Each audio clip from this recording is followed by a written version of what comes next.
بسم اللہ الرحمن الرحیم سورۃ بقرہ آیت 1-4۔ اس آیت کے اندر ہم دو چیزوں کو دیکھیں گے۔ سب سے پہلی بات یہ کہ کامیاب ہونے کے لیے، لیڈر بننے کے لیے، امامت کے لیے ہمیں کن کوالٹیز کو پورا کرنا ضروری ہے اور پھر کن کن آزمائش سے گزرنا پڑتا ہے، تب جا کر لیڈرشپ اور کامیابی ملتی ہے۔ اور دوسرا یہ کہ اب ہم آزمائشوں کے بعد کامیاب ہو گئے تو پھر ہماری اولاد کے ساتھ اب کیا ہوگا، یا ہماری اولاد کو کن کن کرائٹیریا پر پورا اترنا پڑے گا امامت کو فالو کرنے کے لیے۔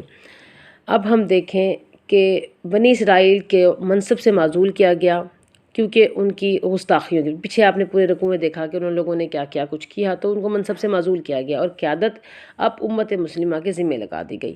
ہم اس بارے میں پیچھے سے دیکھتے آ رہے ہیں کہ اللہ تبارک و تعالیٰ نے آزمائشوں کا ذکر کیا۔ حضرت آدم علیہ السلام کی آزمائش لی، وہ پورے نہ اتر سکے، پھر ایز اے نیشن بنی اسرائیل کی آزمائش کی، وہ پوری نہ اتری، پھر ایز اے انڈیویجول حضرت ابراہیم علیہ السلام کو آزمائش سے گزارا گیا، اور ہم یہ دیکھتے ہیں کہ وہ پرسنالٹی سرٹیفائیڈ ہیں اللہ تبارک و تعالیٰ کی طرف سے کہ انہوں نے جب بھی آزمایا گیا، جس جگہ بھی آزمایا گیا، وہ اس پر پورے اترے۔ تو اللہ تبارک و تعالیٰ یہاں پر سرٹیفکیٹ دے رہے ہیں حضرت ابراہیم کو، وَإِذِ ابْتَلَىٰ، جب بھی جس بھی آزمائش میں حضرت ابراہیم کو ڈالا گیا، کس نے ڈالا؟ ربہ، اس کے رب نے۔ کس طریقے سے؟ بکلمات، چند کلمات کے ذریعے، کلمات احکامات کہہ سکتے ہیں، 33 احکامات آتے ہیں، ان کو کہا گیا کہ اس کو فلفل کریں۔ تو حضرت ابراہیم نے وہ تمام احکامات کو، اخلاقیات کو فلفل کیا۔ اور پھر کون سی آزمائش تھی؟ جو کہ بڑھاپے کی اولاد کو مکہ میں چھوڑنا تھا۔ اس سے پہلے ہم دیکھتے ہیں کہ حضرت ابراہیم کو آگ میں ڈالا گیا، تب حضرت ابراہیم نے کیا کیا؟ حسبنا اللہ و نعم الوکیل، تب بھی انہوں نے اللہ پہ بھروسہ کیا۔ پھر بڑھاپے میں اولاد دی، تب اللہ تبارک و تعالیٰ نے کہا جا کر مکے میں چھوڑا، وہ چھوڑ آئے۔ اس کے بعد جب وہ بچہ ٹین ایج میں آیا، حضرت ابراہیم وہاں گئے تو ان سے کہا گیا کہ آپ اس کی قربانی دے دو، آپ نے اس کی قربانی دے دی۔ یہ اور بات ہے کہ اللہ تعالیٰ نے وہاں پر مینڈھا بھیج دیا اور ان کی قربانی کو قبول کر لیا۔ اب اللہ تبارک و تعالیٰ سورۃ النحل میں فرماتے ہیں ان ابراہیم کان امۃ قانتا للہ حنیفا ولم یکن من المشرکین، کہ وہ ایک ایسی امت ہے، ایسی ایک لیڈرشپ ہے جو ہمیشہ فرما بردار ہے، کس کی؟ اپنے اللہ کے یک طرفہ ہو کر، اور وہ مشرکینوں میں سے نہیں تھے۔ اب حکمت کے تحت اللہ تبارک و تعالیٰ نے مکہ میں بھیجا تھا حضرت اسماعیل علیہ السلام کو۔ اب وہ بھیجا اور حضرت ابراہیم کو آزمائشوں کے بعد پورے اترے تو فرمایا قال انی جاعلک للناس اماما۔ اب قربانیوں کے بعد سرٹیفائیڈ کیا جا رہا ہے، ڈگری دی جا رہی ہے کہ آپ کو ہم لیڈر بنائیں گے، امام بنائیں گے۔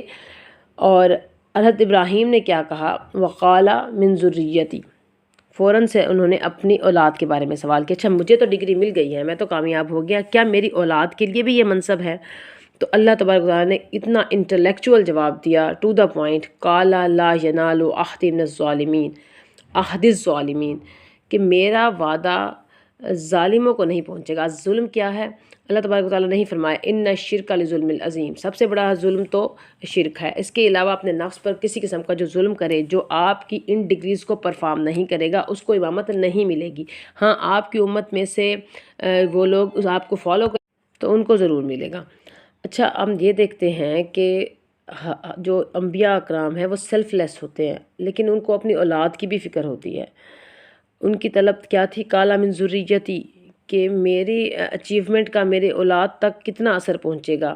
آپ نہایت نرم دل اور سیلف لیس تھے، آپ نے اپنے اولاد کے بارے میں بات کی اور ان کے منصب کے بارے میں بات کی۔ اچھا اس آیت سے ہمیں سبق کیا ملتا ہے؟ یہ کہ تاریخ کے واقعات بتانے چاہیے، انعام اور نعمتوں کا ذکر کرنا چاہیے۔ اس کا مطلب ہے یاد کرو، ریکال کرو۔ اور یہ کس کو کہا جا رہا ہے؟ حضور کریم صلی اللہ علیہ وسلم کو کہا جا رہا ہے۔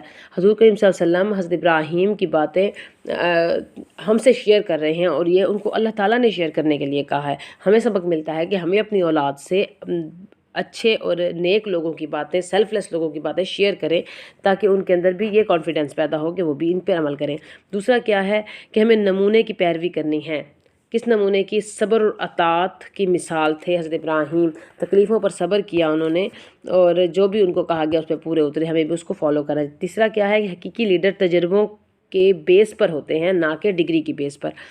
جب تک وہ تجربوں کی بھٹی سے اور تکلیفوں سے نہیں نکلتے لیڈر ہونے کی کوالٹیز اس میں نہیں ہوتی۔ اگر اہلیت کے بغیر لیڈرشپ مل جائے تو نہ صرف قومیں تباہ ہوتی ہیں بلکہ وہ خود بھی اس قابل نہیں رہتے کہ اس کے منصب کو سنبھال سکیں۔